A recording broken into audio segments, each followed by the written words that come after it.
Okay, if I could have everybody take their seats, please turn your cell phones to vibrate or off. We'll now call the regular meeting of the Desert Community College District Board of Trustees is now called to order at 9:30. Roll call, President Kinnaman. Yes, Trustee Vermont. Present. Trustee Wilson. Here. Trustee Perez will be absent. Trustee Sanchez-Fulton. Present. Trustee Yant. Present. And Madam Chair. Present. At this time, we'll have the Pledge of Allegiance. If I could have our student trustee, Ms. Trustee Vermont, lead us in that, I'd appreciate it. Thank you. Ready? Begin. I pledge allegiance to the flag of the United States of America and to the republic for which it stands, one nation, under God, indivisible, with liberty and justice for all.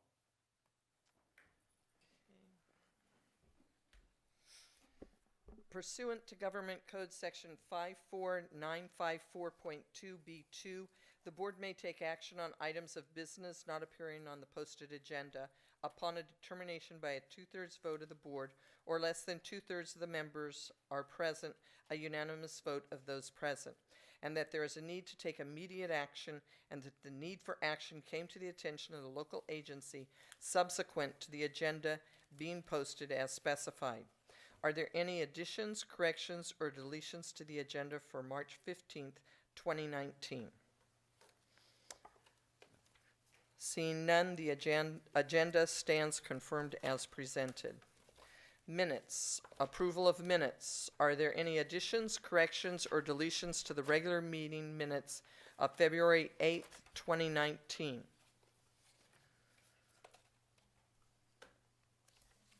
If there are no corrections to the minutes, they stand approved. Approval of minutes. Are there any additions, corrections, or deletions to the special meeting minutes of February 23rd, 2019? If there are no corrections to the minutes, they stand approved. Comments from the public. Persons who wish to speak to the board on any item not already on the agenda may do so at this time. There is a time limit of 3 minutes per person and 15 minutes per topic, unless further time is granted by the board. Your comments will be timed, and you will be asked to stop speaking when the timer sounds. This time limit will be doubled for members of the public utilizing a translator to ensure the non-English speaker receives the same opportunity to directly address the board, unless simultaneous translation equipment is used. Please understand, the board welcomes your comments, but we are not able to respond. Are there any requests? Okay, we have several requests here. And we will start with Mr. Jerry Blatt. I hope I said that right. For learning in retirement.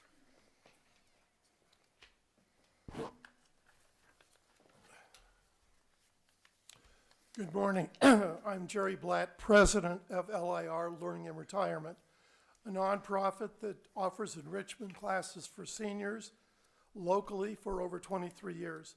We're now in our 6th year of our mutually beneficial relationship with COD. This is the 3rd time I've spoken to you to report on the status of our partnership. LIR is an all-volunteer organization, meaning none of our instructors, board members, or staff are paid. Our students pay a flat fee of $60 per semester, can take up to 5 classes. Our courses include Spanish and French, cinema, opera, entertainment, literature, writing, photography, law, science, medicine, current events, American history, improv, and more. Our non-paid faculty is most impressive. Well over 1/3 have doctorates, 1/4 earn master's degrees, and the rest have BAs and have achieved success in business. Our expenses are few: website, insurance, an annual thank you teacher luncheon, but most of our income goes to COD, about $30,000 in rent payments annually. We understand community colleges are charged with providing lifelong learning opportunities, and we are proud that LIR helps fulfill that worthy mission with our established and popular senior-focused learning program. We are gratified that our successful operation reflects well upon our partnership with COD, but we would both benefit from a more robust marketing relationship. We are anxious to share and celebrate our relationship with you. For the last 3 years, our board has donated $2,000 in scholarships to COD, and LIR individuals have made additional donations.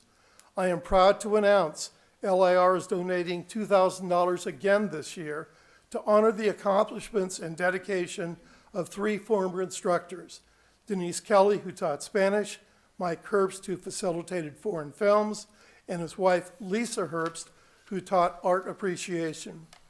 I also want you to know how much we appreciate our warm working relationship with Veronica Isuherta, along with Pam Hunter and Anissa Ramirez. Working with them is a true win-win relationship. And now I'd like to introduce a member of our executive board. Lee Kokish has worked as a business consultant where she participated in the management of the General Motors China $1.5 billion launch of the Buick brand. She also worked for Ford to bring Edge, Mustang, and Explorer vehicles to the China market. But first, here are the $2,000 checks. Thank you so much. Who do I bring these to?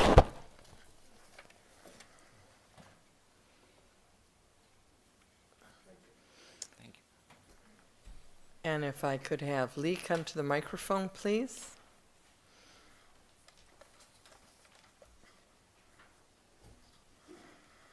Good morning. Hi, hello. My name is Lee Kokesh. I'm here today as a Coachella Valley resident and the secretary of the Learning Retirement Board. Learning and Retirement is an organization dedicated to helping our local senior seek intellectual stimulation and cultural enrichment. Our students age range from 50 to mid-90s. Coming to classes at Learning and Retirement has become a very important part of their social lives. It helps them to get out of the house, access their mind, interact with other seniors, and learn from experienced facilitators.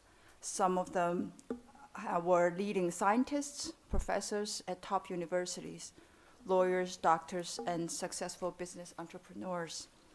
Our students have maintained their passion for learning. In our 2019 winter and spring sessions, we offered 49 different classes. There are nearly 600 individual students who attended 1,522 class sessions. I would also like to add a little more about Mike and Lisa Herbst, who both started participating in the LI program at its inception in 1996.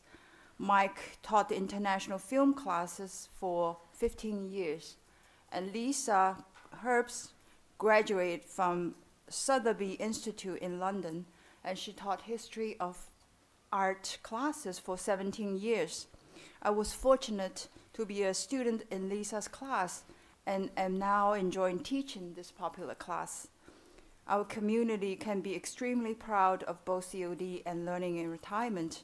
We're committed to continue to grow our program and serve our Valley senior population. Thank you.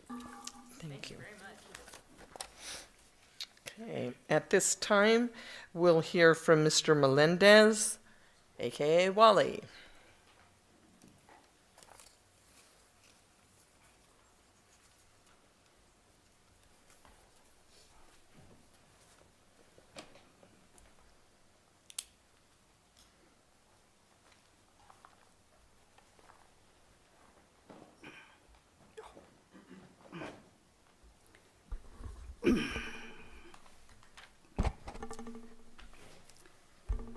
Good morning. Great to see you all. How are you? I'm I'm really glad to see you all and that you're doing your work. I'm disappointed in Mr. Perez. The second meeting in a row that he missed. Isn't there a rule that can be applied to have another election for another trustee? Question, but I'll leave it at that. So my favorite subject, as you know, is to, and I'm going to use different words this time, is to add a bachelor's degree program to our various programs at this college. Maybe, hopefully that's easier to swallow. I try to take a class every semester. And I've been taking it since I started, a long time ago, many years ago. My classes are getting more complicated. And so this semester I'm taking fundamentals of financial accounting. And to tell you the truth, the book, which I paid $131 for, I think plus tax, if I'm not mistaken, that book to me, from my perspective, is about a third year major in accounting. I don't know who picks up these books to be bought by the bookstore. And from my viewpoint, that's not the only book that I found extremely complicating and with things in there that you don't even need for that subject. I mean, loaded with extra curricular stuff in that book. And that's not the first book I found that way in this bookstore. So we need to work on that, and I got 41 seconds left. Another thing I want to bring up is the cafeteria. One little company there, Beep's Restaurant. Well, why can't we have like a food court? There's no competition. Always think competition. So that's a couple of things I want to bring up. And Mr. Flack here, I'm glad they got that program. They got people up to 95. I'm 74. Thank you very much. Thank you. And our next individual that will be speaking to us is Adriana Chavez. And Adriana is a COD graduate a few years back.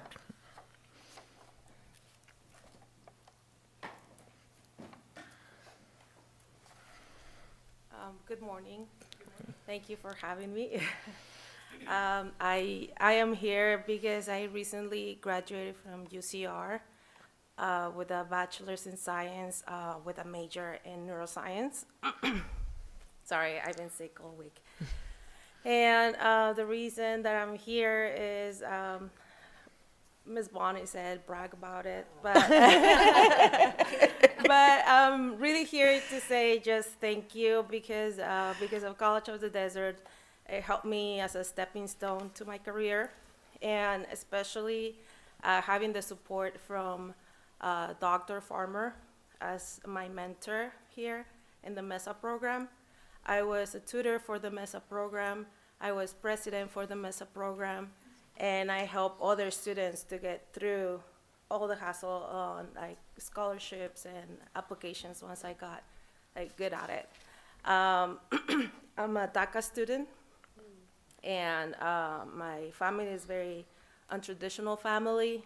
While I was in college, in my last semester, I believe, my dad got deported, and now it's just my mom here with me. Well, not here, but here in the valley. She still lives here.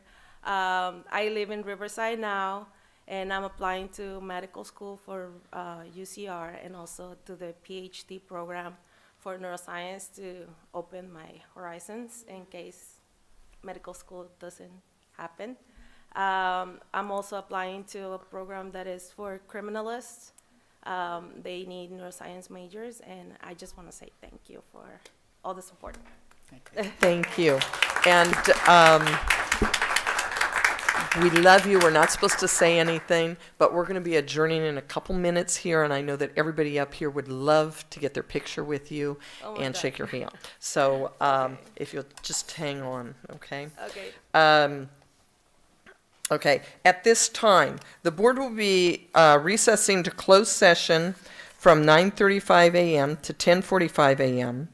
The board is scheduled to reconvene at 11 a.m., but because we're getting a late start on our closed session and we have a lot to cover, we will not be reconvening to open session until 11:15. We will post that outside, and I apologize, but I'd rather announce it now rather than just have us keep saying, you know, oh, we need a little more time at the end, okay?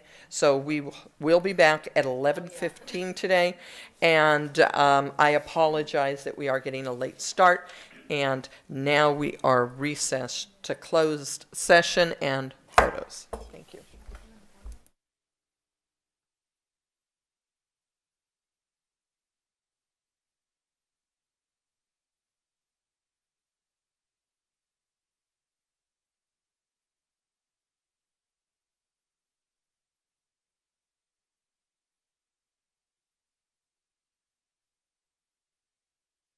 People here to start.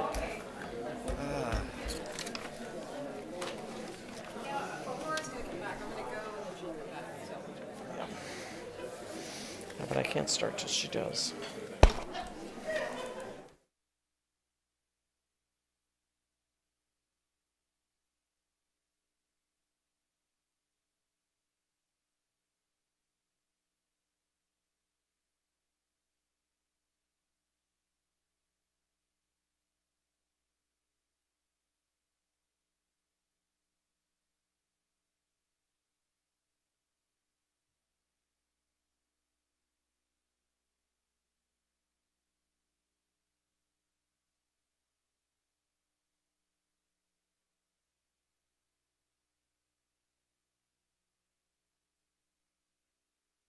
Thank you, Trustee Wilson. Now that we have a quorum, we will reconvene, and we have some things that I need to report out. In closed session, a motion was made by Trustee Yant, seconded by Trustee Wilson, to authorize President Kinnaman to extend an offer of employment to Dr. Annabelle Neary as the Vice President of Instruction, effective April 1, 2019 through June 30th, 2022. The motion carried with 4 members voting in favor and 0 members voting no.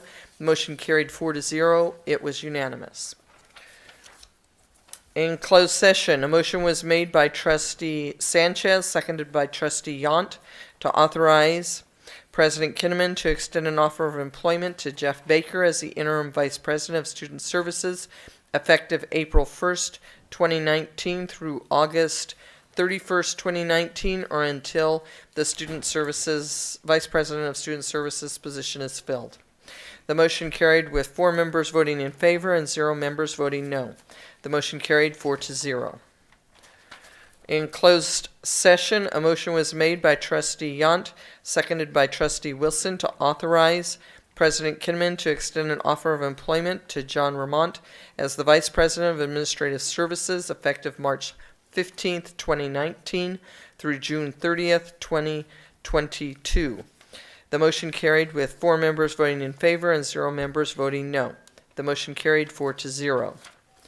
In closed session, a motion was made by Trustee Wilson, seconded by Trustee Yant, to authorize President Kinnaman to extend an offer of employment to Dr. Scott Atkins as the Director of Education Centers, West Valley, effective March 15th, 2019 through June 30th, 2021. The motion carried with 4 members voting in favor and 0 members voting no. The motion carried 4-0. It passed unanimously.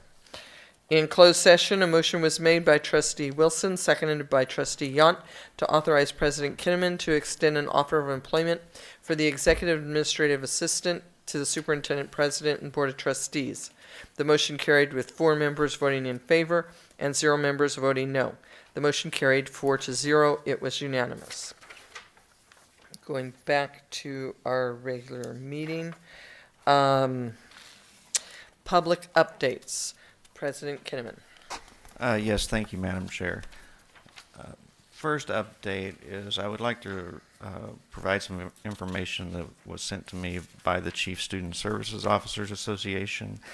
It gives me great pleasure to inform you that the Chief Student Services Officers Association is awarding Dr. Neary the Distinguished CSSO of the Year for 2019, and we'll be honoring her at the annual conference that is of the 114 community colleges in the state of California.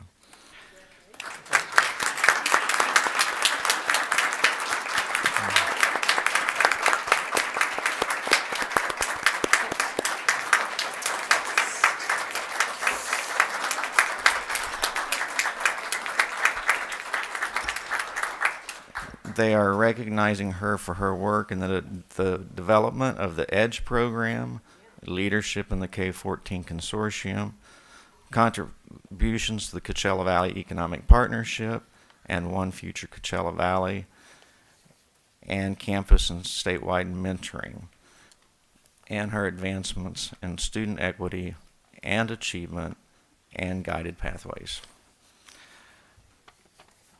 And congratulations on your appointment. It's clear that others in the state see how important your role is. We also, at this time, would like to ask John Fernald if he could come forward. He is our electronic resources cataloger, and he will introduce Kimley Valaquez, who will read the proclamation for National Library Week. Thank you. Good morning, more members of the board and President Kinnaman. It's my pleasure today to introduce one of our wonderful student workers that we have in the library, Miss Kimley Velasquez, our student worker, is currently finishing her first year here at COD.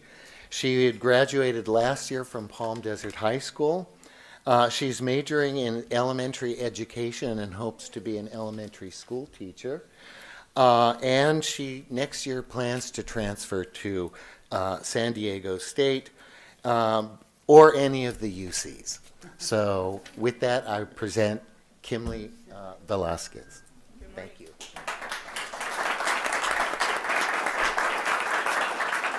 Thank you, John. Good morning, everybody. So I will be reading the proclamation National Library Week 2019. Whereas libraries are not just about what they have for people, but what they do for and with people. Whereas libraries have long served as trusted and treasured institutions, and library workers and librarians fuel efforts to better their communities, campuses, and schools. Whereas librarians are leaders in their institutions and organizations in their communities, in the nation, and in the world.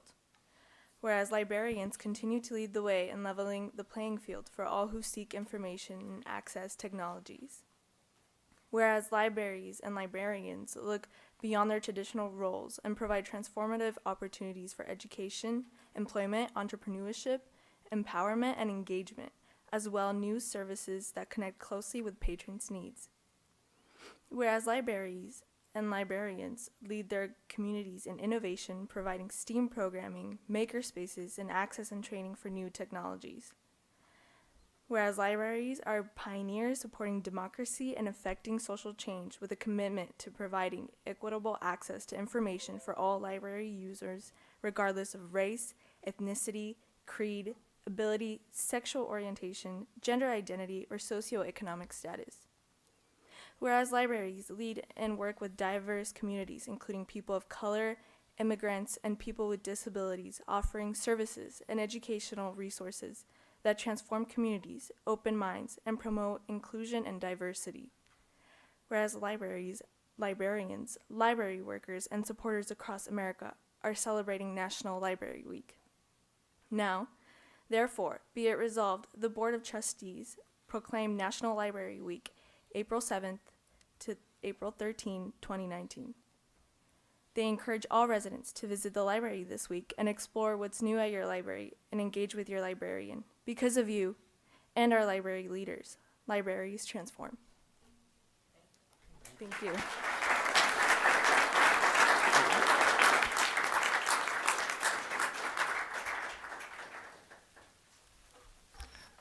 Madam Chair, at this time, I would like to ask Laura Lee Jackson, I believe she's here, if she could come forward with the KCOD team and share their awards. Okay. Tony, okay. Thank you.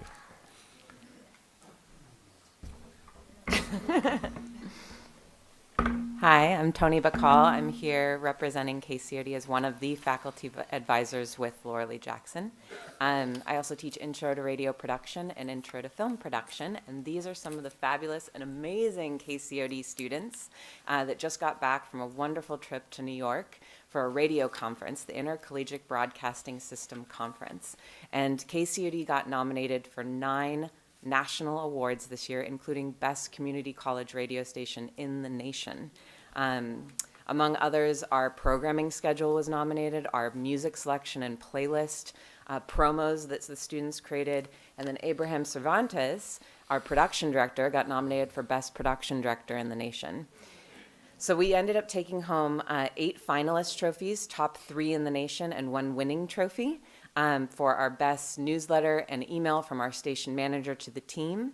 We're really excited about taking home these awards and these nominations. It's very hard to get nominated. It's all radio professionals from around the nation that lobby for college radio in Washington. So these awards are hard to get nominated for, hard to win, and we're really excited to be in these categories. And I want to introduce these students because I picked this up at the MoMA store in New York, and this is KCOD. It's going in my office. It's an Andy Warhol print that says "so many stars," because every single student that comes through KCOD's doors are going to be stars someday. And Alexandra Valenzuela is one of them. She took all the radio classes, and her voice is amazing, and she wants to get into broadcast, sports broadcasting. Alexandra Rosales is editor-in-chief of The Chaparral, and she'll be covering Stagecoach and doing interviews this year. And then Abraham Cervantes, again, is our production director. So I'll give them a moment to talk about their experience at the conference.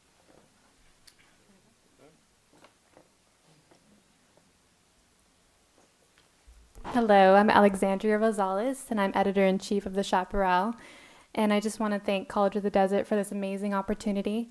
It's opened my eyes to knowing that I'm on the right track, and I want to thank you for that. And also from the conference itself, I learned so much that I can bring not only for myself and like as I move forward and transfer to maybe Cal Poly San Luis Obispo in the fall, I can also bring to my writers and also leave in the hands of the one who takes my place as I leave. And yeah, like it just thank you so much for everything. I come with a grateful heart. Thank you. Mm-hmm.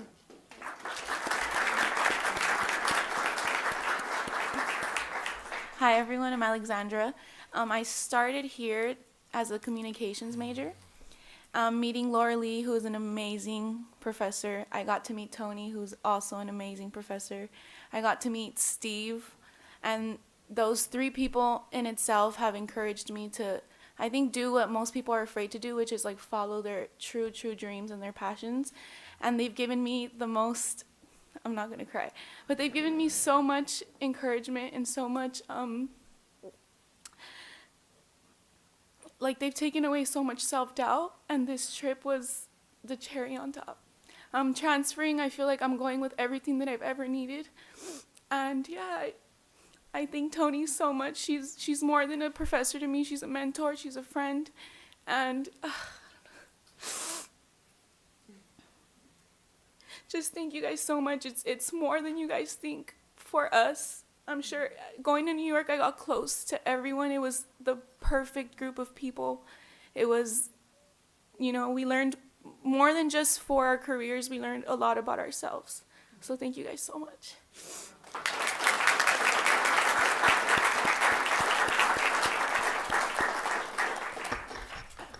Good morning. Thank you for having us. Just to talk a little bit about what has happened. I think for me, I actually graduated for transfer last year from COD. transfer with a degree in psychology. And for some reason, my transcripts were held up, and for some reason, I'm back here at COD. Started taking classes, started talking to Laura Lee and Tony, and actually became a student working for the station. And they said, you know what, we need a producer. You have great talent, I guess, and we're going to throw you in there. I actually went last year, and I won an award as well. This year with this group and this experience taught me more about, like Alice said, with ourselves, growing. I think for us as students and people who really don't come out of this community, it's an eye-opener. It's an eye-opener because we get that chance and that dream of seeing the world. And it was more special and emotional because a couple of these students never been on an airplane, never been in a hotel room, and just join and share their stories, and now sharing it with the world is more special for me. And whatever I could do to help the radio station COD better, give it to me and I'll help it spread it as well. Thank you.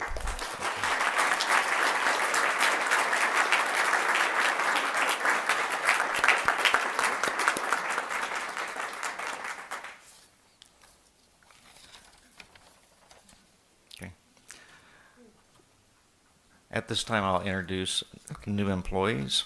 First, Val Martinez, Payroll Specialist, Fiscal Services. Val was born and raised in the Coachella Valley. His background includes over 9 years of management experience and 10 years of customer service experience. He earned his Associate of Transfer in Business Administration from COD, a Bachelor of Arts in Accounting with a minor in Finance from Cal State University, San Bernardino, and he is currently pursuing a Master's of Business Administration at CSUSB, which he will complete this month.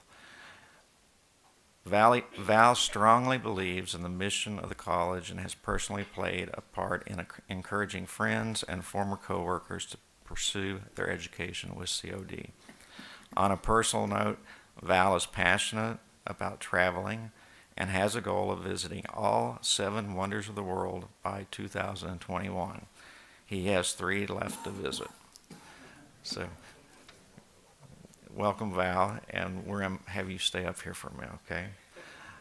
Next, I'd like to introduce Ruby Berselli Gonzalez, Outreach Specialist Counseling. Ruby was born in Mexico and grew up in Desert Hot Springs, where she attended Desert Hot Springs High School. She earned her associate's degree in sociology with academic distinction at College of the Desert. She then transferred to California State University, San Bernardino, where she graduated cum laude with a bachelor's degree in sociology. Prior to joining COD, she worked with One Future Coachella Valley as part of a fellowship with the UCR Center for Social Innovation. She is excited to join COD as an outreach specialist for the Dreamer Resource Center to help expand existing services to better serve our undocumented student population. Great. Welcome.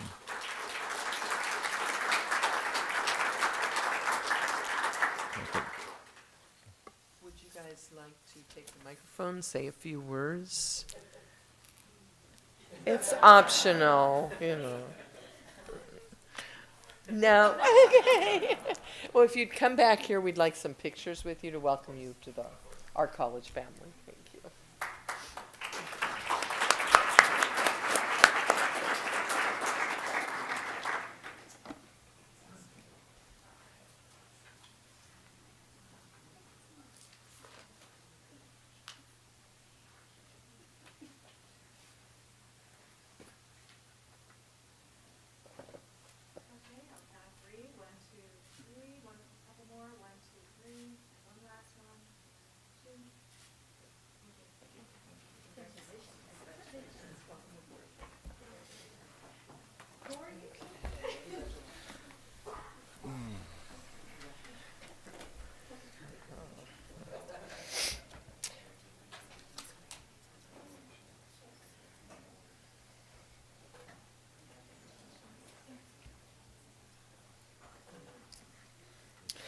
Okay, at this time we'll move on to reports.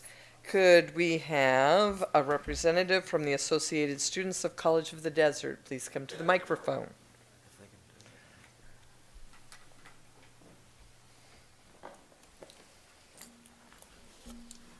Good morning, Madam Chair, board members, Vice President, and President Kinnaman. So this month went by really fast. It feels like a few days, but we're finally in midterms and trying to finish off the rest of the semester. This past month, we were ASCO Student Senate was preparing for elections, and we are trying to have greater voter turnout, more students applying for candidate or to be candidates, and to have more advertisement for these for this election.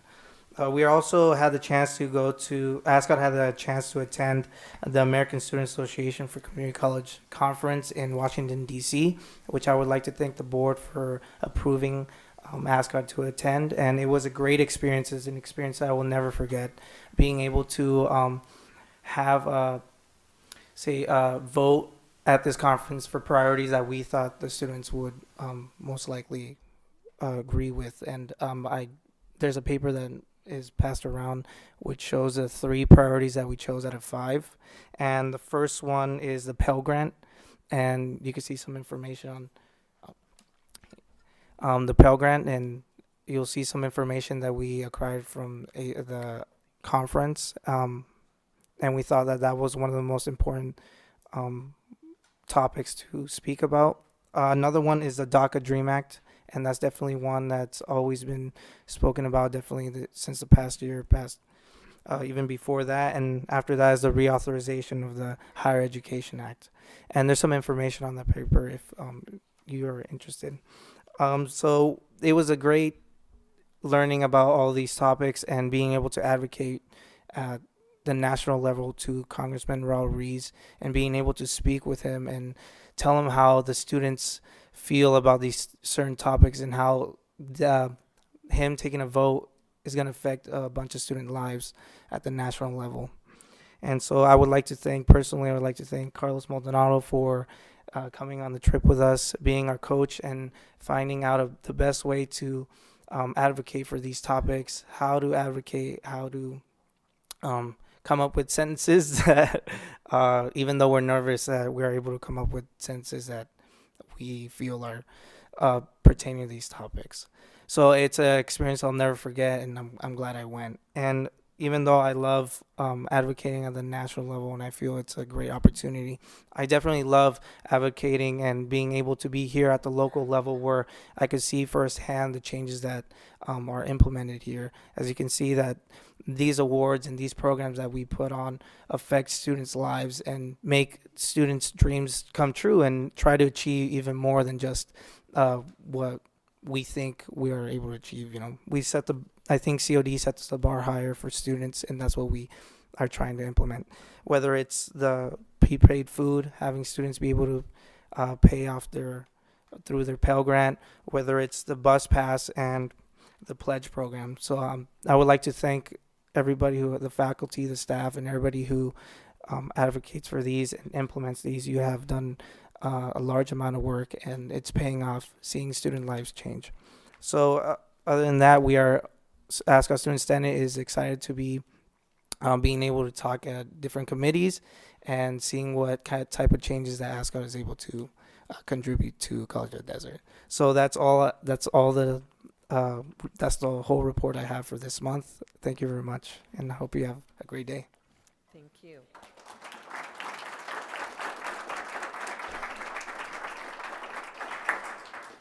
At this time, we'll have a representative from the California School Employees Association, CSCA. I was expecting a clap before and after, but it's not happening, I guess. That's all right. All right. Good morning, everyone. Good morning. So we've got some support. I brought all my friends with me today. I hope you've missed me. I haven't been over here, I think, since 15 months ago. Since the beginning of my union involvement, I've not really been too fond of board reports. I've always felt that they were usually too vague, and they aren't as effective as we would hope And by the end of the day, everything goes back to status quo. So that's one of the reasons I've been trying to send people here and just let you know the good things and meet other people besides just the constant issues that we have. Unfortunately, today I have to tell you about some large issues. I had hopes of telling you one-on-one. I know the emails that I've sent recently are kind of dramatic or too much out there. But one-on-one communication hasn't really been able to happen lately. So that was the best form that I could think of. By now you've probably heard about the troubles we have around campus, specifically in the maintenance and operations department. For quite a long time, our guys have been feeling unappreciated, disrespected on a daily basis. I need to tell you that not everybody in M&O feels this way. There's always the exceptions. There's people that don't feel, and they're fine coming to work. So it's not everybody, but out of the permanent employees, it definitely is the majority. Without airing too many details out here in public and on camera, I hope that you know that CSEA must continue to support our members' efforts in any way possible. The current climate we find ourselves is a direct result of a failing human resources department for the last few years, and possibly some direction from even higher that doesn't keep them in line and make them follow the rules. The HR department has been struggling for years. Instead of HR being a mediator or a department that finds the root problem of an issue and helps all parties come to a resolution, they usually end up covering things up, blaming other members of management, and seem to change the rules as they go. It has always wasted enormous amounts of money that could have been going towards the students or better issues. These issues have affected every department and group, even management, on campus, and we will continue to decline unless we see real experienced leadership and accountability in HR. We can't figure out what their problem is. The interim VP has definitely improved the situation recently. We've gotten more face time with Dr. Zakovic than we ever have in probably the last 5 years, and it's appreciated. And we're moving forward, it's just really slowly. Recently, we've conceded on a number of items. We had a PAF issue that Dr. Kinnaman, you were probably at the table when that was signed, and it forced the district to give us 5 days notice for personnel action forms. So instead, we got with HR and we said, we know it's a problem, we'll give you 5 days after it's effective, right? We didn't gain anything from this. It was just our attempt to try to help the situation and get things moving smoother. Since then, every week it's been violated. So the old language, the new language, nothing makes a difference.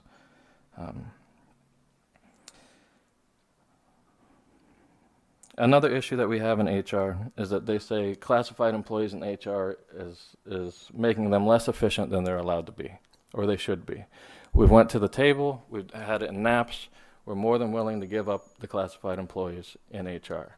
Of course, it's going to be for something, we have to get something out of it, but if that is one of the biggest issues, we're open to changing that, and but we both have to be, it has to benefit all parties.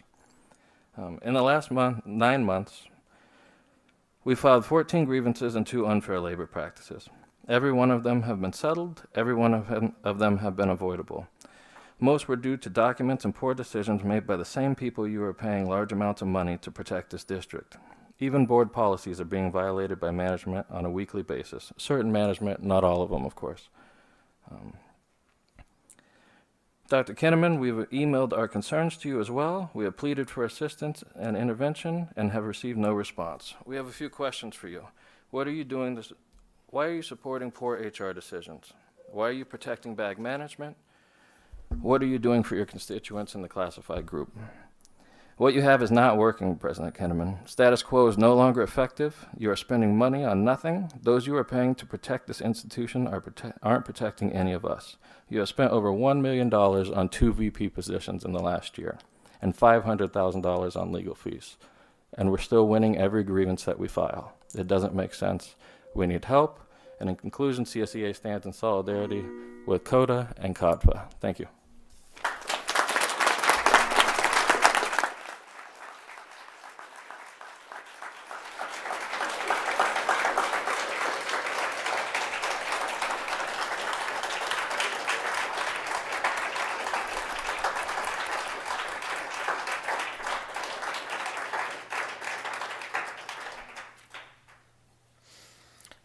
Thank you. We have 2 minutes before we're supposed to break for recess. I'd like to ask the board, would you like to have one more report, or would you? Yes. Without objection? Okay. So at this time, we will hear from College of the Desert Adjunct Association, CODAA.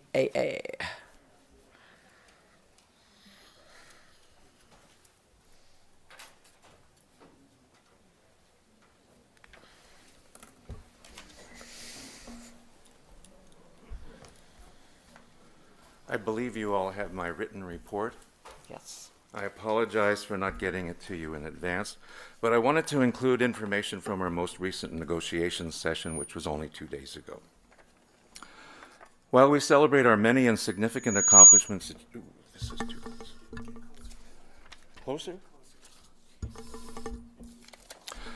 While we celebrate our many and significant accomplishments achieved over the past several years, it must be recognized that in the area of contract negotiations, this district has been a miserable failure. This is not just a problem for CODA. All 3 bargaining units have experienced problems and delays that should not be tolerated. We stand united with CODFA and CSEA in protesting this troublesome pattern. I want to remind you that we are still bargaining retroactively. The district's last proposal for a pay increase would not even cover the cost of living allowance. Furthermore, it would increase the parity gap, not narrow it.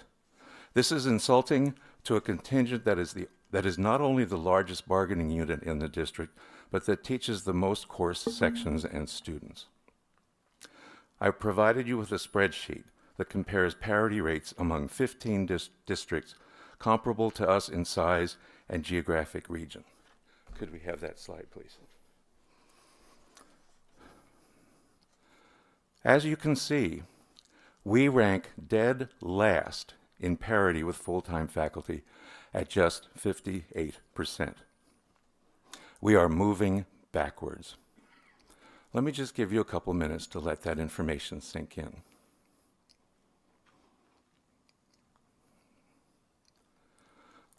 As you can see, other districts have managed to make significant progress on closing the gap. If they can't, why can't we, the fastest growing community college district in the state? What are they doing right? What are we doing wrong? You can remove that now, Mike, if you like. Finally, I resent being reprimanded in a negotiations meeting by the interim vice president, Jeff Baker, for complaining to this board about the delays in our negotiations that were caused by the district. If you review my reports to you over the past years, you will see that I have repeatedly called to your attention that the district has held up negotiations, not CODA. Nothing I have ever said to you was untrue. It is my right and my responsibility to update you on the status of negotiations so that you are not getting one-sided, district-slanted information that does not tell the whole story. And it is not Mr. Baker's fault that negotiations have not moved quickly. He is not the decision maker. The responsibility lies with President Kinnaman, who hides behind his vice presidents in all negotiations in order to avoid being the bad guy. It's time for him to move this process along. And remember that he reports to you, not vice versa. So you also have the responsibility to hold him accountable. Please do your jobs and solve this problem.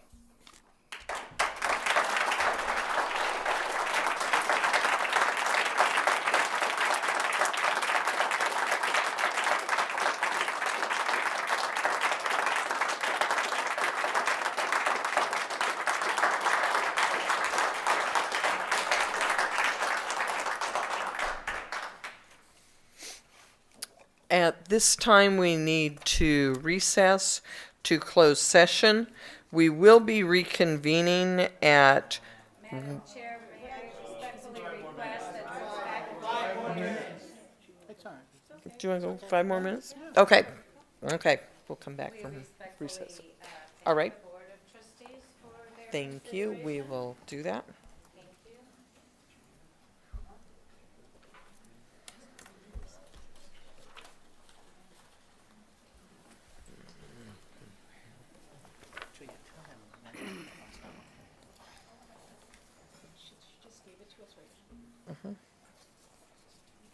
Thank you, Julia.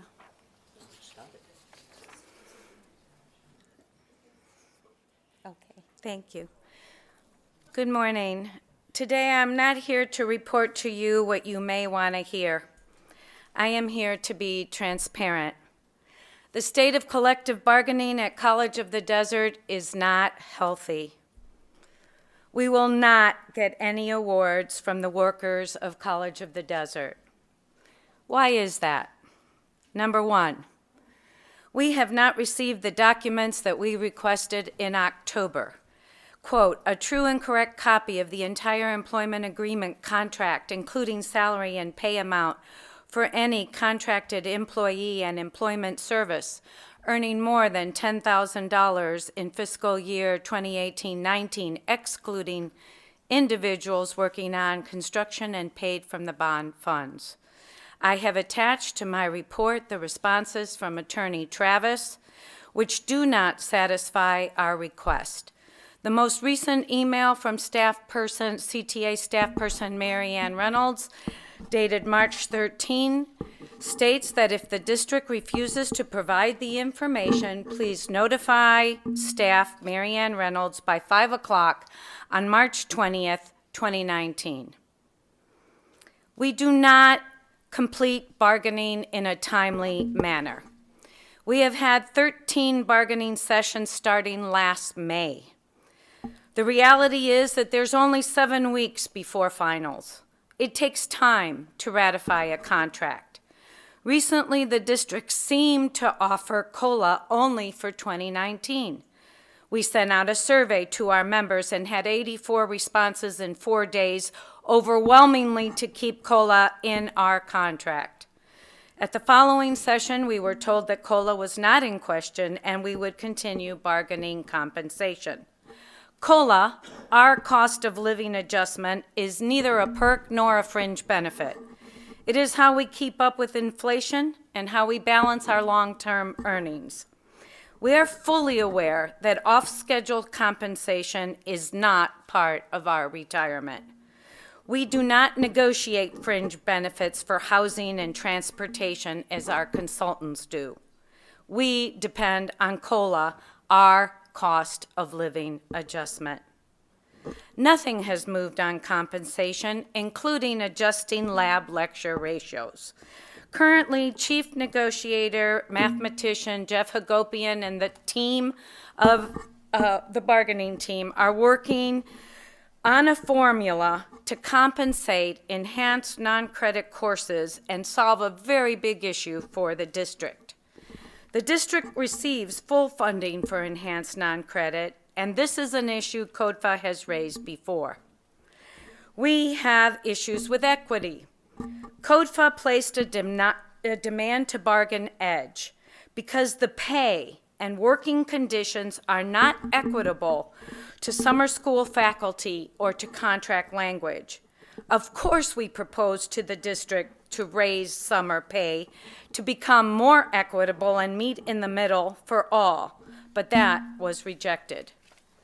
It is very offensive that former VP Lisa Howe, with 5 years of service to the college, has an agreement to receive 15 years of health benefits for her and her husband.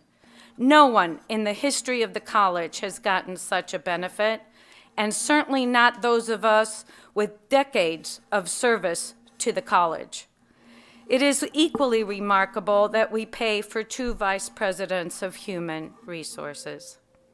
We have expensive consultants, numerous lawsuits, and more directors, all of which affect the general fund, and yet there is little transparency of these contracts, costs, and budgets. On any given day at College of the Desert, we have educators with literally millions of dollars worth of education from around the country and some of the finest institutions the nation offers. Surely, we can and should do better. Respect means bargaining in a prepared and timely manner. Respect means transparency in getting documents. Respect means living up to contract language.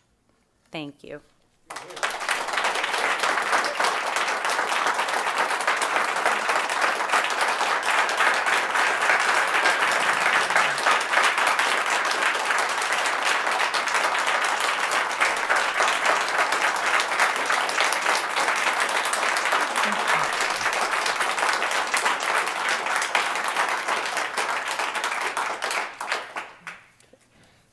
Would you like to continue with another report? Is Carl here? Is Carl Farmer here from the Academic Senate? Nope. Carl's here, certainly. Is he supposed, was he gonna come today? We have a written report.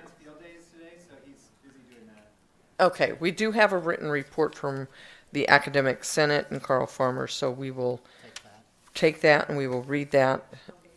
And how about Foundation? Do we have a representative from the Auxiliary College of the Desert Foundation?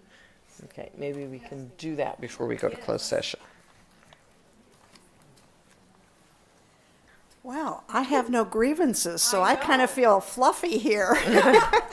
But John Mosser is in Ohio to be by his son's side as he goes through some surgery. So he asked me to talk about the Friends of the COD Library in conjunction with the National Library Week that we just read the proclamation for. So if you look at education as the path to success, I consider libraries the asphalt that paves that path to success. Let me talk a little bit about the Friends of the Libraries organizations. They actually began in the 18th century, so it's a long-standing organization. With the first founding of the library in the United States was Benjamin Franklin in 1794 in Philadelphia. Andrew Carnegie really was an early supporter of libraries, and he built 2,800 libraries that still exist. Now, the Friends of the COD Library began shortly after the first COD library in 1969. We were actually encouraged as an organization by Dr. Everett Moore, if anybody remembers him. A small group was headed by Theda Simpson Lindquist, and they began with the purpose of supporting the COD library. The Friends were incorporated and issued a nonprofit status in the year 1970, which makes our next year, 2020, our 50th anniversary. So we're quite pleased that we've been around that long. Now, over those years, we have contributed over $1 million to support many unbudgeted library needs, including computers, online databases, copiers, etc. Now, you may ask, where do we get our revenue? Well, our revenue sources are book sales, our author luncheon, memberships, internet sales, and donations. Our book sales are held in this very room. And we have a book sale starting our spring one next Friday. We go Friday, Saturday, Sunday. And it's amazing to me that we start on a Thursday morning to set up, and by the end of Thursday, we are ready for our members-only book sale, and we have over 10,000 books in this room. And it just always amazes me every time we do that. But it happens all year round, where we have volunteers in our book room every Monday morning. They price, they sort by genre, they box, they store, and then we sell those books. We're assisted in our book sales by Public Safety Academy recruits. They actually bring the boxes into this room so our volunteers can unbox them and put them on the tables. We don't have many volunteers who can lift a box anymore. We are also, for the first time, being assisted by our pledge students as part of a community service. So we're excited about that. We also have the author lunch, and we have that in the spring. As part of our mission statement is to share with the community literacy and authors. So we do that. Now we have memberships also, and I'd like to thank some people in this room for encouraging us to go to different levels of membership, so we're starting that next year. We also participate in the COD Street Fair 3 times a year, and it's not to sell books, which we do, but it's mainly for community awareness, to let people know what we do, how we support the library, and then promote our other events. Our author luncheons and that sort of thing. Now, that's a little bit about the revenue, but our expenses are very minimal because the college provides our book room space, the storage of boxes of the books, and the maintenance people to move them around. And we have a lot of volunteers. So we don't have any paid staff. It's all volunteers. So it's a pretty good business model. The Friends continue to support the library as a place for students to have a quiet place to study. Many come from hectic homes. They don't have a quiet place. We can recharge their cell phones. They have access to textbooks without a cost of purchasing them. And also, a big part of the library is establishing friendships and establishing a community among the students, is gathering place for them to do that. So thank you all for supporting the Friends. And we're looking forward to 2020 when we will have our book room remodeled. Yes, thank you. And our 50th anniversary. Thank you.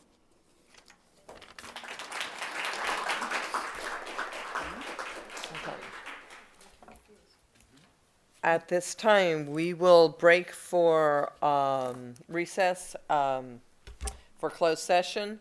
When we come back, we have a schedule that we have to keep. So when we come back, we will be going to open session at 1:30 because we have two presenters at that time that are scheduled.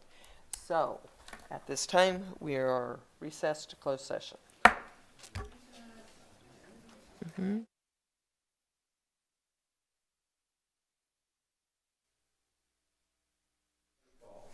Yeah, I know. It's all my fault.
At this time, we will, there was no reportable action taken in closed session.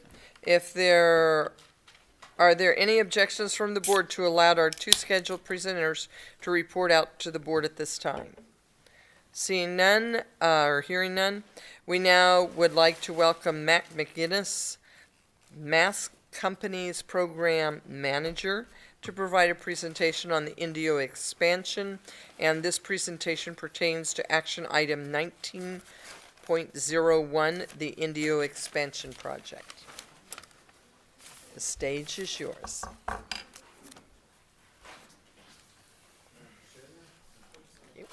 Rest of the trustees, Dr. Kinnaman and staff. I'm here to talk about a proprietary structural system that the architect and the structural engineer like to use on the Indio expansion project. I think you may have some information in front of you. It's a proprietary product in that there's only a few companies that make this system, but we would like to use it. We need board approval actually to use this. And but what it's going to do, it allows for a stronger system but lighter system. So it's going to be less steel used, which is going to save the project about $500,000. And are we okay? All right. We're a little confused. Oh, action item, okay. So, if we turn to action item under President number 1, then we get to it. Thank you. Oh, this looks interesting. Okay. Yeah. There's pictures. Uh-huh. Clarifies everything. Yeah.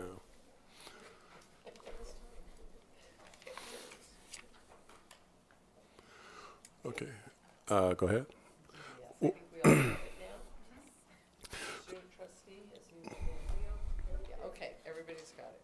Okay. Thank you. So besides the cost and the aesthetics, this system is a bolt-on system rather than a welding system. So it allows it to even go up faster as well, and it still performs in a seismic event much better than a standard welded system. The reason why we're coming and asking for board approval for this now, before the project is bid, is because it being a proprietary system, the manufacturers of this system, they actually provide the structural calculations that we need to incorporate in our drawings to go to DSA. This will still be bid out in our typical bidding format, so we're not giving anybody any specialized advance notice of anything. It's just we want to go with this type of system. That's what we want to do. And I'm prepared to answer any questions if there's any questions on this.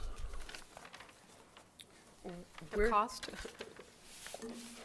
We don't know what the cost is yet, but the way we determine the amount that we're going to save is we determine the weight. So a lot of times when you're buying steel, it depends on how much steel you're buying. And that's where most of the cost savings is the weight of the steel. And then also it goes up really quickly, so there's less man hours in putting it up as well. Yeah. Okay. And in addition to that, like I said, it's a superior performance. So again, in a seismic event, it reacts better than a regular I-beam system. And this is for inside the existing structure or outside? This is the new structure. right, that the will new be built. Indio expansion. Yes. Okay. Yes. And is it going to be outside or inside? Because I see pictures. Inside, but both. some of it may Okay. be exposed where you can see it. Okay, inside. Inside the but building. inside. Yeah, nothing outside. Nothing on the outside. Correct. So the one's on the outside, and it won't be underneath. So these Right. pictures are just There's samples of, what it would.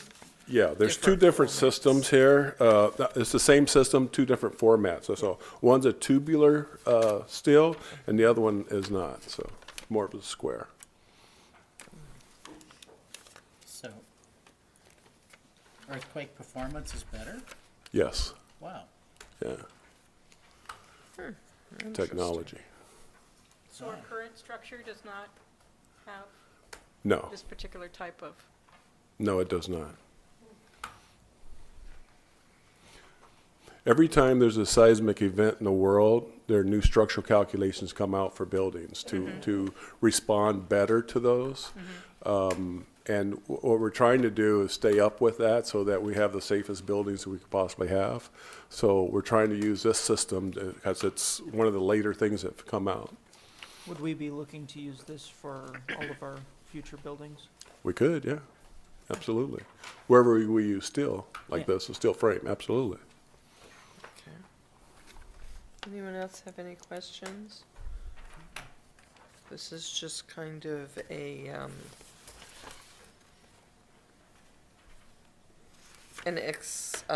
presentation on this. The action item will come up later. Okay? So put this where you can come across it and remind yourself of what we discussed here for when we come to that action item. And I Okay. thank you very much. You're welcome, you're welcome. Very interesting. Okay, thank you. Okay, the next, we would like to welcome Michelle Richards. She's an instructor in applied sciences and business.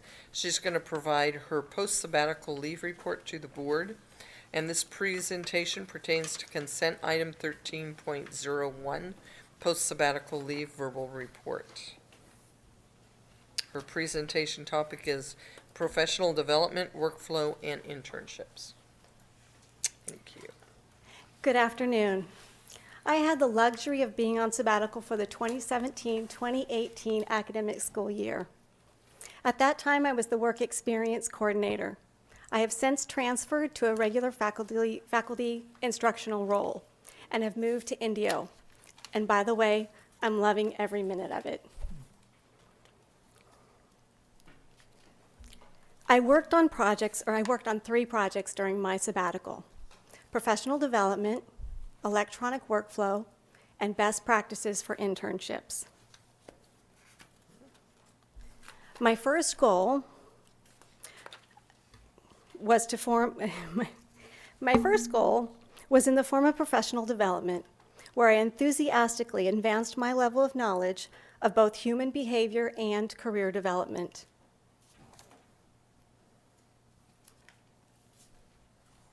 Part 1 of my journey was to take 8 units of graduate level psychology coursework. But I didn't stop at 8 units. Instead, I ambitiously completed all of my classes and earned a master's degree in psychology. As a result, I became fascinated with positive psychology and even more intrigued with the psychology of happiness, particularly the 40% that we can change. Part 2 of my goal was to complete the National Career Development Association's Facilitator of Career Development Training. I was so excited with what I learned that I completed the certification requirements as well. But I didn't stop there. I applied for the instructor training program and had the honor of being accepted into it. I am now a certified instructor and can conduct Facilitator of Career Development trainings at any college, government agency, nonprofit, or business in the world, either online or in person.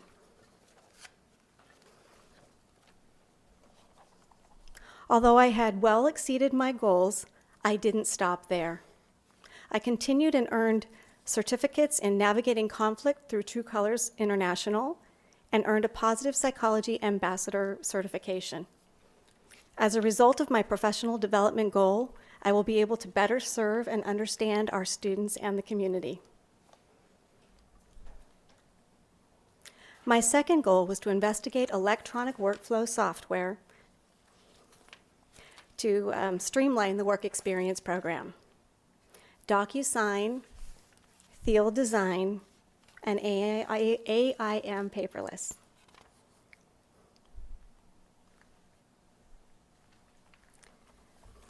My third goal was to explore best practices for internships here at College of the Desert. I visited with over 13 professionals across 9 colleges, including Bakersfield, Miracosta, and Mount San Jacinto. Additionally, I attended workshops and conferences related to internships, where the sessions were focused on nuts and bolts, legalities, and student engagement. Finally, I created a document of best internship practices. For example, in that document, I suggest we have things like one main office, which will streamline inquiries from employers and from students, a faculty coordinator because of the specific faculty responsibilities, as well as encouraging cross-discipline buy-in, an agreement that is signed prior to an internship start date, and a campus-wide policy where all interns must register in a specific class, whether it be work experience or an internship class. Lastly, I want to thank you for the honor of granting me this opportunity. It was truly an enriching experience, and I am implementing what I learned in my classes right now. Thank you so much, and have a beautiful weekend. Thank you. Okay,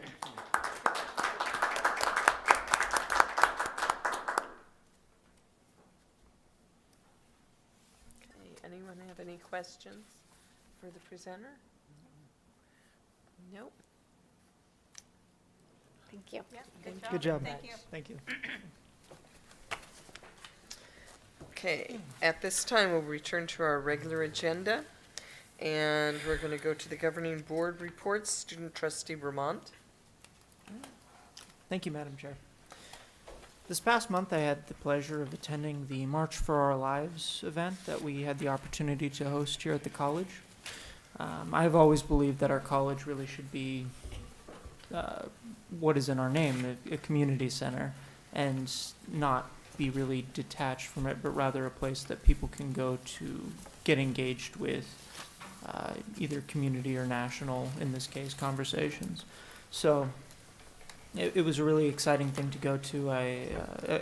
The feedback from that seemed very positive. We had a local news channel show up, so it was very interesting. And I hope we can host similar events to that in the future. I also had the opportunity to attend the Foundation Scholarship recognition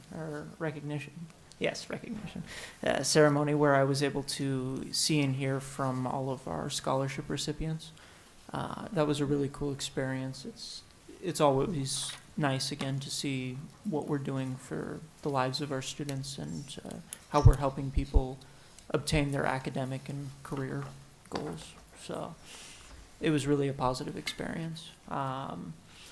And then lastly, I had a chance to go to the Citizens Bond Oversight Committee.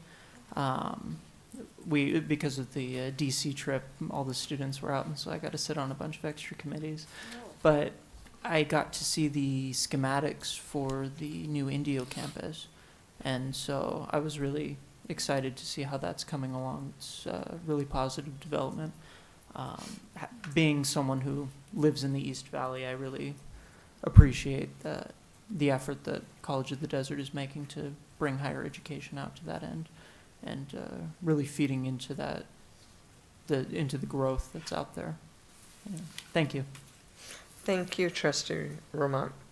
Trustee Wilson, your report. Thank you, Madam Chair. Some of the items that I'll be sharing are related to the foundation. As you know, I am the board's representative to the foundation. Many thanks to the foundation for the hard work in presenting the COD scholarship reception. It was a great success. Students talked about their personal journeys, and funders also talked about why they decided to create a scholarship.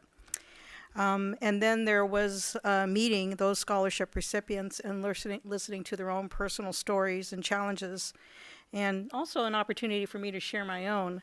And also there was good food. So many thanks for all the hard work that was put into that event.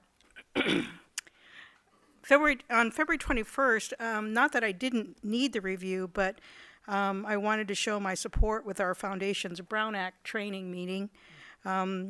As you know, the foundation was created by the district, and as such, the foundation is required to follow the Brown Act relative to the notice and conduct of their meetings.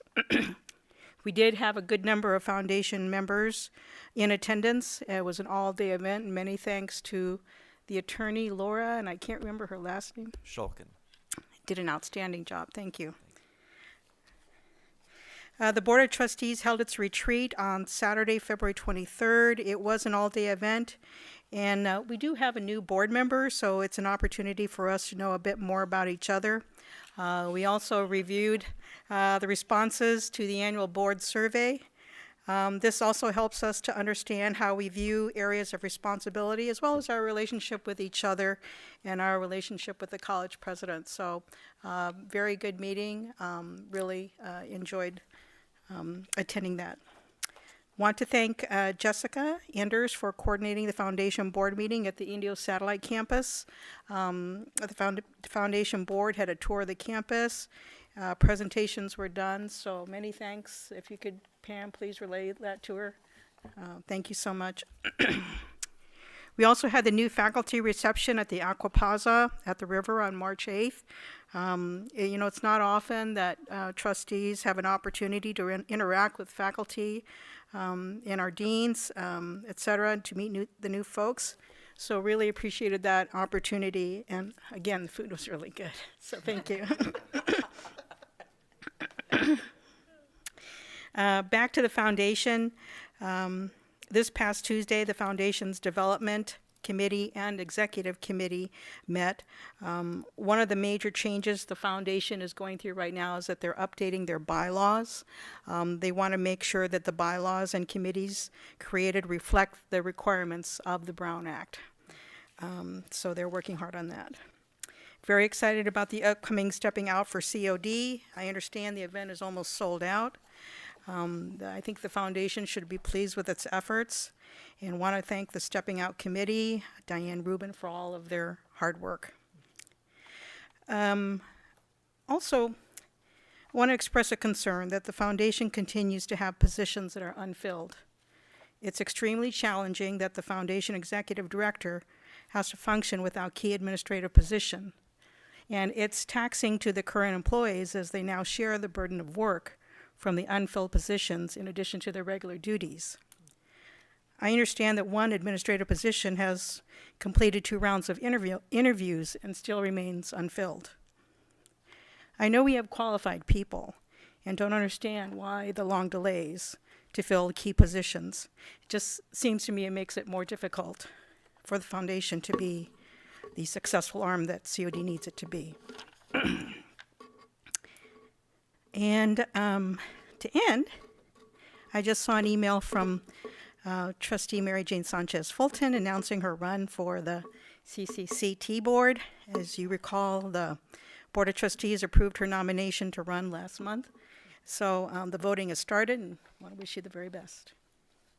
That concludes my report. Thank you. Thank you. Now we're to Trustee Sanchez Fulton. First of all, I'm very humbled and appreciate my fellow board members' vote. The staff, Julia, thank you for turning that in, and President for all the necessary paperwork. So first of all, I'm very humbled and very, that was very nice of my board to do that, and we'll see how that goes. Basically, 13 seats are available and 7. So that's a good number. We'll see how people vote. So far, I've gotten a lot of the commitments from I've been getting emails from a lot of our community colleges saying that so I want to thank publicly a lot of the community colleges throughout the state that have already sent me emails for their endorsement. So, but most importantly, wanted to talk about something that is very concerning for me. And let me just, I think I went on a webinar that the California League of Trustees put on, and I just want to mention obtaining a college education can be challenging under the best of circumstances, but for many of our students, just having a place to sleep and study is also a challenge. Far too many students face economic hardships that forces them to be homeless. California, we are in a crisis in homelessness among our college students. And according to the report, 1 in 5 students have experienced an episode of homelessness within the last 12 months.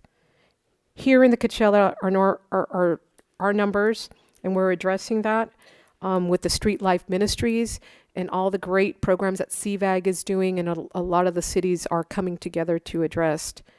It was such a pleasure and an honor to represent the college at our 2 weeks ago. I attended the Street Life Ministry Resource Fair, where the different groups and nonprofits and different agencies were there. Homelessness and those in need. It was a pleasure to be there and represent the college and tell them about what we have here at the College of the Desert to apply to financial aid, that we do have programs for them.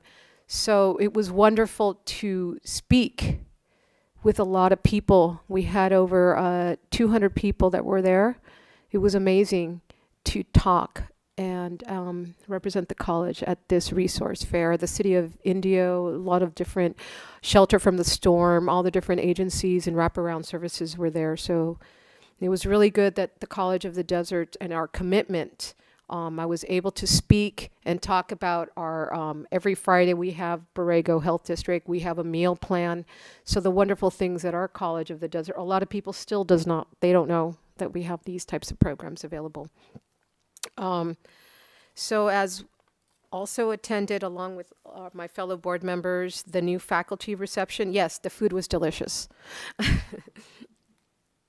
And I was able last night to attend the Thousand Palms Chamber of Commerce, where the general was the host, and they are wanting to partner with our outstanding HAVAC program. So that was wonderful. That they are wanting to get, they have jobs available. So partnering with small businesses, and I think our college does a great job on that. So look forward to hopefully building more relationships with small business owners, so students can get jobs and internships. Most of all, I attended the annual Culinary Arts Grand Salon, the first ever. Amazing, amazing. We have so many talented students. The three of the students that won the awards were all from Desert Hot Springs. I just have to say that. It was these works of art, which I call it. They don't even look that they were made out of confectionery. They look like rocks. One of the items is a beautiful gem. I thought it was a rock. It was an actual, you can eat this. So it was amazing. So please go down to the art building and go look at these amazing works of art. These students, it was just amazing how their families were there. They were so proud. I mean, we were creating the next chefs. I mean, oh gosh, I was just, so I'm sorry for going over. I was just talking how amazing it was. Attended the board retreat where we went over our self-evaluation, and I really appreciate the staff that put together that board, and I really want to thank my fellow board members too, that we were there on a Saturday, and the commitment. Remember, we're volunteers, so we all came out that Saturday and talked about the issues we have to address as Board of Trustees members. So I just want to give kudos to my fellow board members that we were all there. And what else? Oh, attended the DBA Business Mixer, actually in the Toyota dealership. So I'm really excited because I did get to speak and talk about our auto mechanic, see if we could forge more partnerships with the dealerships out in Cathedral City. Most of all, we attended, I know Trustee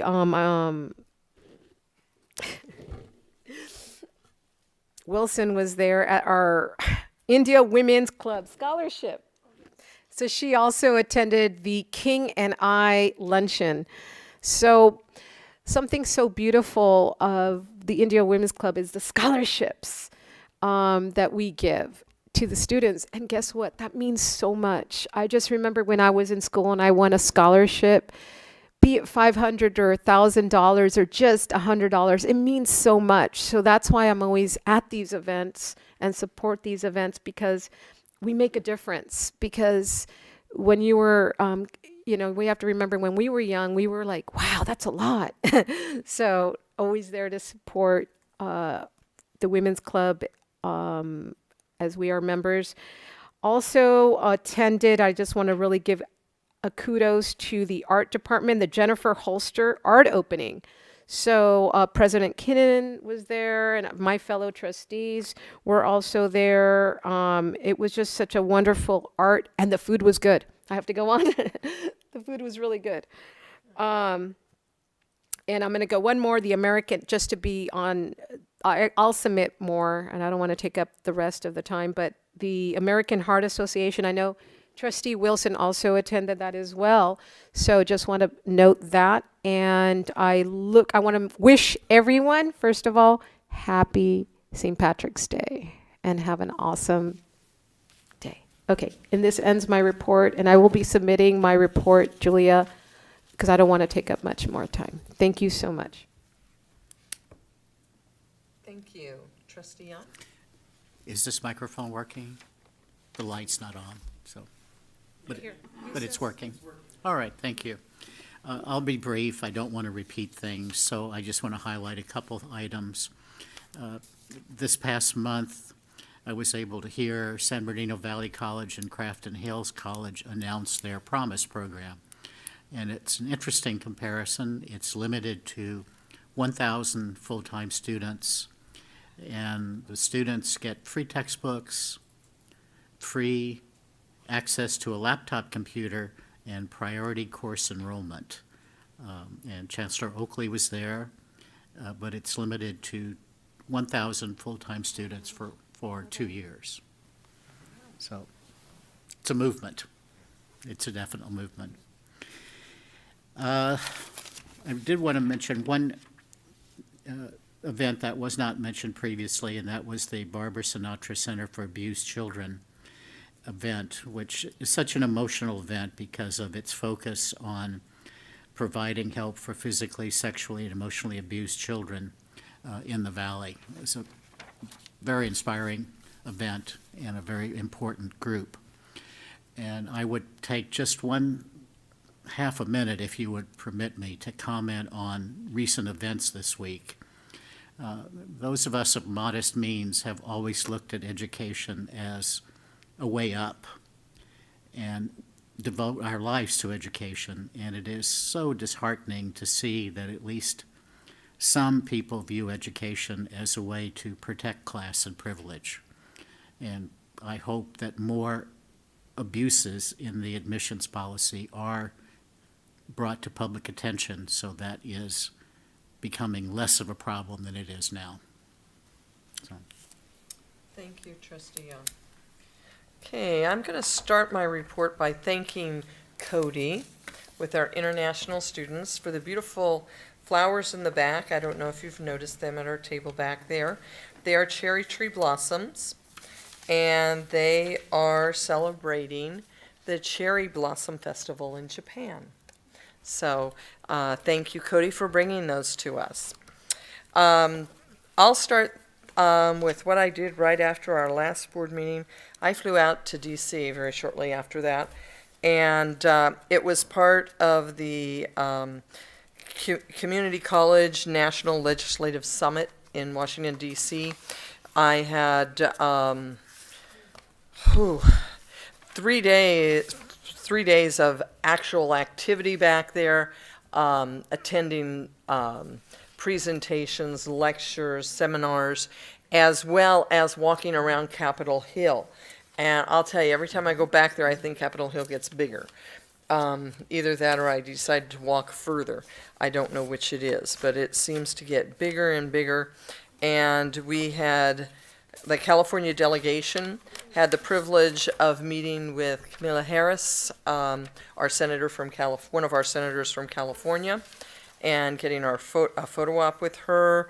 I also went over to our Honorable Congressman Raul Reese's office, and I met with one of his people that works with higher education and ran through the gamut of what we're hoping that will transpire at the federal level for community colleges. And our student trustee very adequately, or our student, I should say, our ASCOT representative today very adequately presented those pieces of legislation that were of prime importance to us at that event.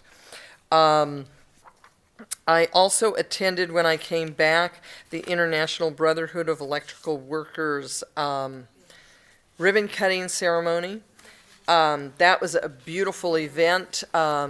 They have educational safety presentations that they do, and they actually presented some of those. Then I attended Jenny Holzer's the art exhibit over in our Mark Center. I took a lot of information back to my school. It was a wonderful evening, just reading through her words. It was the first time I think that I had ever experienced words as a form of art, and that's what made it so meaningful, was it the incorporation of philosophy and the English language of words itself, reading and art. It was like a meshing of different departments of different genres of education, and so it was that meshing that then it really was inspirational. Then we had our Special Board of Trustees retreat. It's one of the first ones we've done in a number of years, and we worked really hard on it. And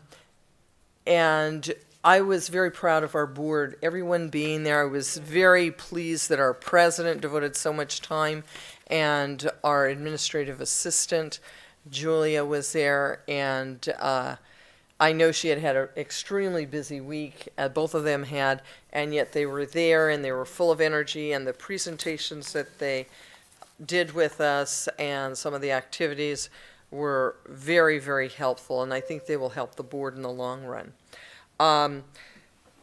The end of February, I attended the State of Education Address and Luncheon from Riverside County. And this was one event that I'm not always able to go to these events. Dr. Judy White, our Riverside County Superintendent of Schools, gave a wonderful presentation. It was absolutely phenomenal. The quality and the caliber of the presentations by the students was unbelievable. You wouldn't believe that the children were the ages that they were. There were two gentlemen brothers that sang, and I'll tell you, I don't think there was a dry eye in the house when they finished. They were absolutely phenomenal. Then College of the Desert came to my school's assistance, and I'm just going to try to finish this. We had Karina Daza and Lily Casas from College of the Desert presenting for outreach specialists with the Edge Pledge program, and Danielle Benke, our HVAC instructor at Amistad High School, was there. The students absolutely love him. They adore him. I always laugh because he's you meet him out at the school, and you wouldn't think that, you know, that he's a college professor, I guess. And the students, they just gravitate to him. We also had representatives from our building and construction careers, and also from our public safety academy, particularly the fire center there. Let's see. Pledge Edge. The fire academy was represented there. It was a wonderful event. I think it was the largest turnout we've ever had for one of our family nights. We don't get very many. We're not a very big school, but it was a very large turnout. I just want to go through a few things. I want to pass some things out to my fellow trustees. If I could, there was an article in the U.S. News about the number of homeless students that has soared, and they're talking about kindergarten through 12th grade. And you can imagine if the number of homeless students in kindergarten through 12th grade has soared, what the numbers are when it comes to community colleges, because that means that they're no longer living at home when they're still in the K-12 system. The first thing I'd like to give each one of you is an Act Now. It's a Community College Insights and Perspectives. It's something that you can use as a bookmark so that you have a quick, handy reference for when you want to look something up about community colleges and what the federal group has to say about it. Also, let me remind everyone, the State of the College address is Friday, March 29th. Stepping out for COD is Wednesday, this coming Wednesday, March 20th at 8 p.m. If you haven't gotten your tickets, I don't know if they're still available, but you can try. And we would appreciate it if you would get tickets, anyone out there, and come and see Patti LaBelle. I'm sure she'll be really wonderful because she's a great performer. Also, I'd like to remind my fellow trustees about the Statement of Economic Interest, the 700 form. It is due no later than April 2nd this year, not April Fool's Day. I guess they had a lot of jokes about that in the past. I know I always thought that was quite odd. Dr. Carrion Foundation is having a celebration April 1st, and it's a special private reception, for the Coachella Valley elected officials. There are some other events coming up. Graduations are coming up. And I'd also like to give every trustee a San Francisco snapshot, because our fall conference for the ACCT will be in San Francisco this year. So try to get that on your calendars. You can go to the ACCT website and find out the dates for sure, okay? And I'll end with that at this point. Madam Chair, may I I'm say sorry. something? Yes. That it was very awesome for our COD. I don't know if I'm on. So I want to give kudos to our COD career workforce team, Jim Mosser, for being at this event. They were part of a panel of hiring locally. It was at the Desert Willow and sponsored by the Palm Desert Chamber of Commerce. So I really want to thank the COD Foundation and our career and workforce for being on that panel and informing the Coachella Valley of what we're doing. Thank you. Thank you. At this time, we'll hear from our superintendent president. You've covered almost everything, and the only thing I would like to comment on today is about the trustees. And I want to compliment you on your vision and your foresight and your active engagement. When I think about your support of the NAU doctoral program, having the vision and foresight that you are developing the future leaders of this college and ensuring that it is successful and that it is cutting edge. In addition, your support of our students through the Pledge and Edge program. I don't have to tell you, because you've heard them tell you themselves how critical and important that program is. And so I just want to thank you in both those examples, truly being focused on supporting our leadership and our members of our college community, and most importantly, our students here in Coachella Valley. So thank you. Thank you. I want to acknowledge someone that just came into the room a few minutes ago, Dr. Carl Farmer. I don't know if you're aware. One of your former students, a Mesa student, was here this morning. She's graduated from the University of California at Riverside in neuroscience. And she came and spoke to us this morning. I hope she made it over to see you with one of her former high school teachers that I have the pleasure of working with. But we want to thank you and the MESA program for making that possible for her. So, okay, and one other thing, I want to remind everybody that yesterday was Pie Day. So if you haven't had your pie yet, 3.14, go out and get a pie tonight, okay? You have my permission. Public comments. Persons who wish to speak to the board on any item may do so at this time. There's a time limit of 3 minutes per person and 15 minutes per topic unless further time is granted by the board. Your comments will be timed and you will be asked to stop speaking when the timer sounds. Please understand the board welcomes your comments but are not able to respond. Have we received any requests to speak? Okay, excuse me, I skipped a whole bunch of sections here. Consent agenda. All items on the consent agenda will be considered for approval by a single vote without discussion. Any board member may request that an item be pulled from the consent agenda to be discussed and considered separately in the action agenda. Do I have a motion to approve the consent agenda as presented? So moved. Is there a second? Second. Is there any discussion? Anybody have anything they would like pulled?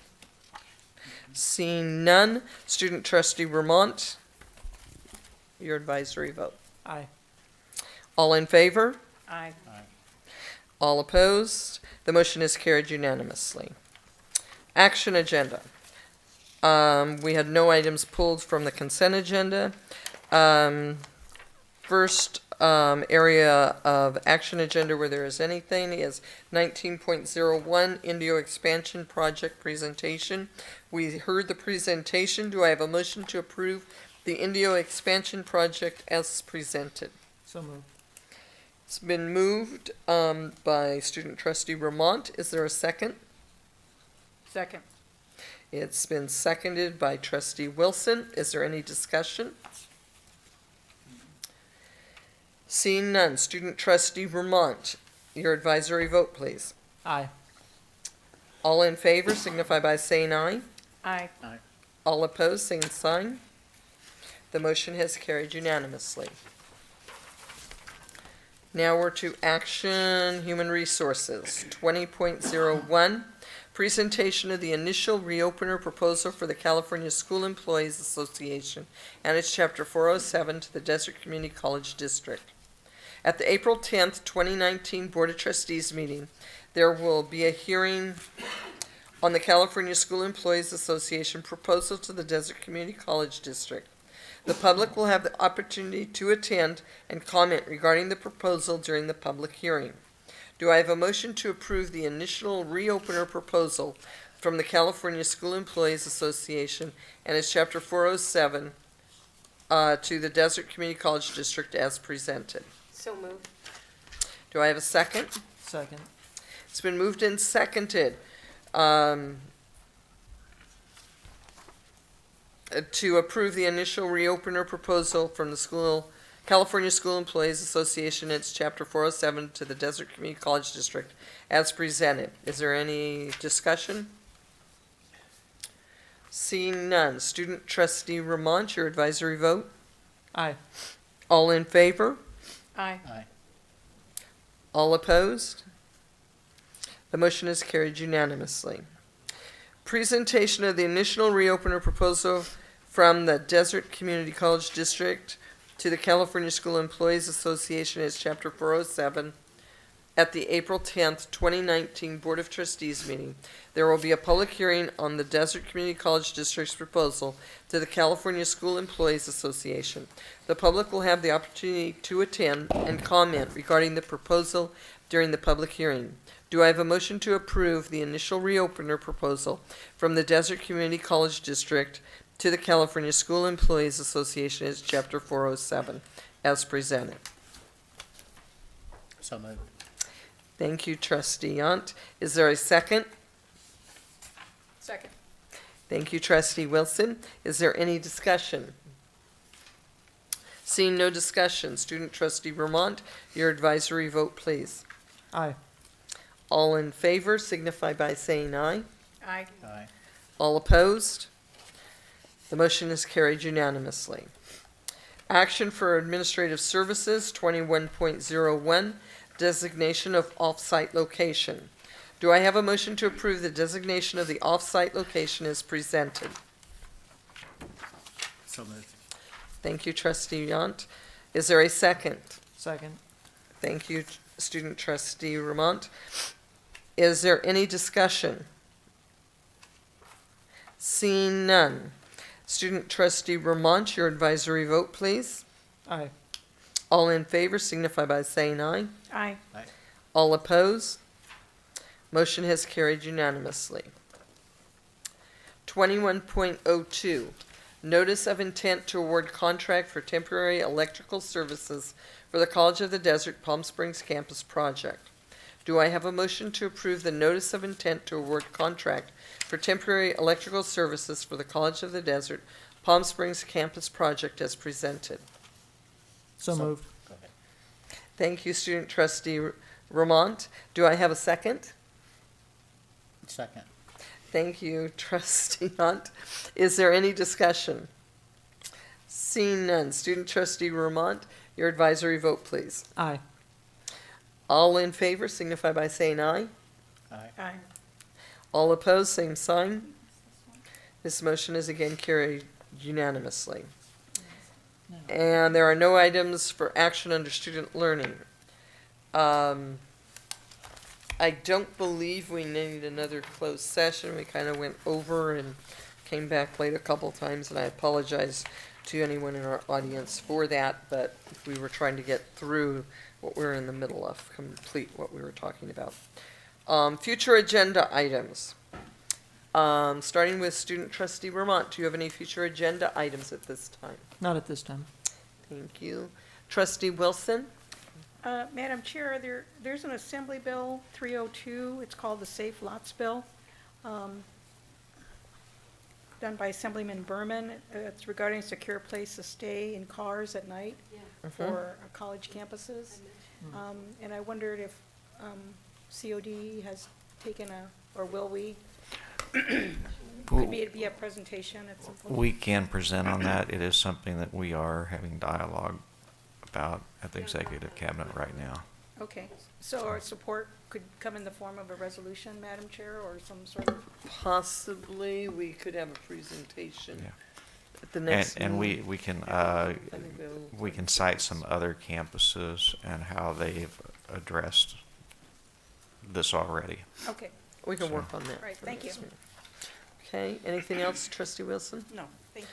Trustee Sanchez Fulton? Yes, I've been asking for that particular future agenda item, and I'm so happy that Trustee Wilson brought that again. I've been asking for that one at the last board meeting because that's going to affect our students as well. And there's another assembly bill that's also coming forth in regards to this holistic and whole approach. I would love to have a study session on those bills affecting our community colleges and the food insecurity and that homelessness. So always If I you bring that. have any numbers of Yes, I assembly do. bills, could you please get those to Julia? Thank you. And it will also coordinate that with the ones that were presented in California and at the federal level. Thank you. Okay. So, and we will try to do that next time, because I know this is an urgent matter. And my understanding also is Amanda is presenting something around this at the April board meeting. Okay, as well. Okay, thank you. Is there anything else, trustee Sanchez Fulton? That's it. Thank you. Okay, thank you. And trustee Yant, Not anything? today. Okay, if you think of anything that you would like to see on a future agenda, please get those ideas to Julia, our administrative assistant.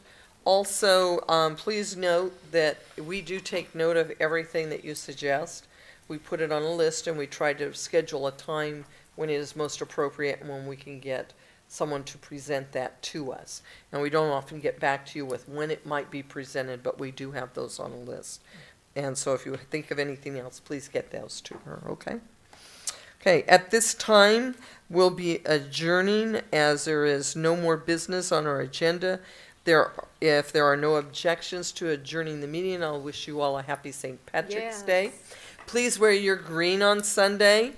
so that you don't get pinched. I am a school teacher. I am required by law to report any abuse. So please, I don't want to have to do a lot of reports, so please wear green on Sunday.